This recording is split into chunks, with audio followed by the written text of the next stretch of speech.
Everybody, welcome to my channel, B Free Now with Maria. So today I'm going to start out with this deck, the Buddha Wisdom.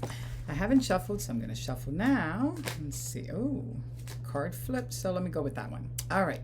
It says, cultivate perfection of wisdom. No fire, poison, sword, and water can harm you. Cultivate perfection of wisdom. So immediately, this makes me think of going within. In other words, that's where the wisdom lies, right? The wisdom isn't in the external, it's within us. We know it, we carry it. It is part of our intuition, right? We know when something feels right, when something feels wrong. We have this inner wisdom.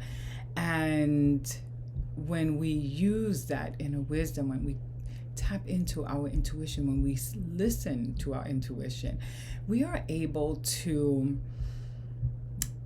transcend, go beyond, right, what our mind is telling us, or we're able to notice our fears, we're able to feel where we're holding back, and we can challenge ourselves, right? We can explore that. We could aim to understand it.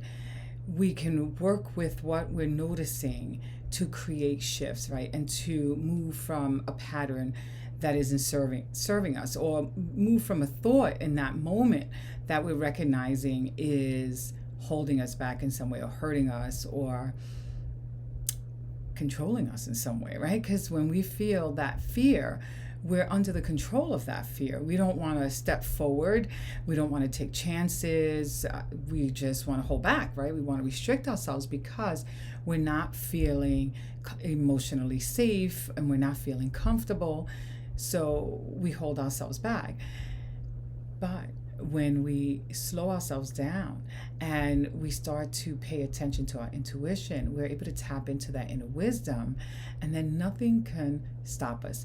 In other words, we are going to be like on fire. We are going to be unstoppable because we are tapping into something that is empowering, uplifting, giving us the courage to shift in a way and to move forward in a way that allows us to transcend, right, that fear, and we then are able to move forward in a way without all of that heavy baggage and heavy fear that we've been carrying with us.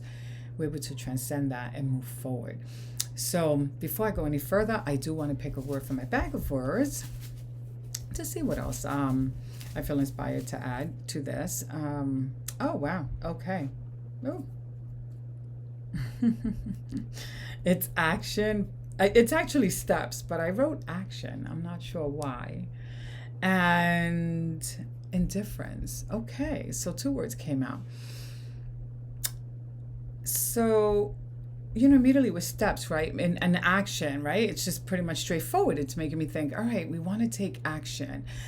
And we want to remove the blocks that are stopping us from taking that action. But a lot of times, when I think of indifference, I'm thinking a lot of times we put so much weight on what we're believing at the moment, and we put so much weight on that fear or anything else, right, that we think is important or is overwhelming us in that moment. And we want to work on becoming more indifferent with what is. And a way to do that is to recognize that whatever is going on, it's in that moment. It doesn't necessarily have to be forever. It's not, it's just in the moment. And when we allow whatever it is to be, we can become indifferent about it because we accept it for what it is. Now, that doesn't mean that we can't shift into something else. It just means that we accept it for what it is. We recognize what it is, right? Or we work on understanding what it is.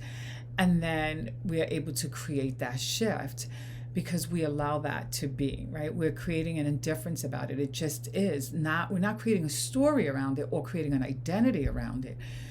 We're looking at it as something that just is in that moment, and we can take the opportunity to learn from that and then shift to a different direction. It doesn't have to own us, it doesn't have to stop us, and it doesn't have to identify us.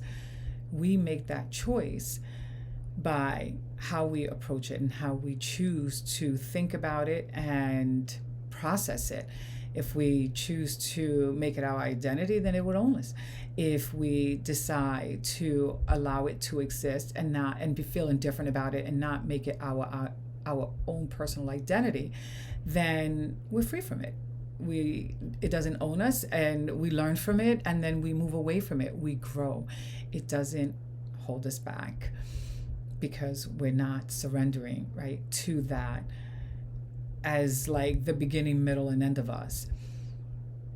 No, we don't have to choose that. We can also choose, right, to accept that our essence, right, has more truth about us than a situation that's happening externally in that moment. In other words, when I'm referring to our essence, our divine essence, right, that unseen divine essence of our soul and of who we are, right, becomes the primary, or the thing that we bring back to mind if we've separated from it, to guide us into seeing ourselves as more than just the situation that's happening at that time, and using that to also help us, right, create that shift, and not allowing, a limited experience or a limited situation become our beginning, middle, and end, because then we're limited and we're not able to walk in the direction that we want to walk and create what we want to create and free ourselves from what doesn't feel good. All right, so I'm going to end with that. I hope that this video has helped you in some way. If it did, please hit the like button and subscribe to my channel so that you can be notified when I upload further videos. All right, have a beautiful day. Bye for now.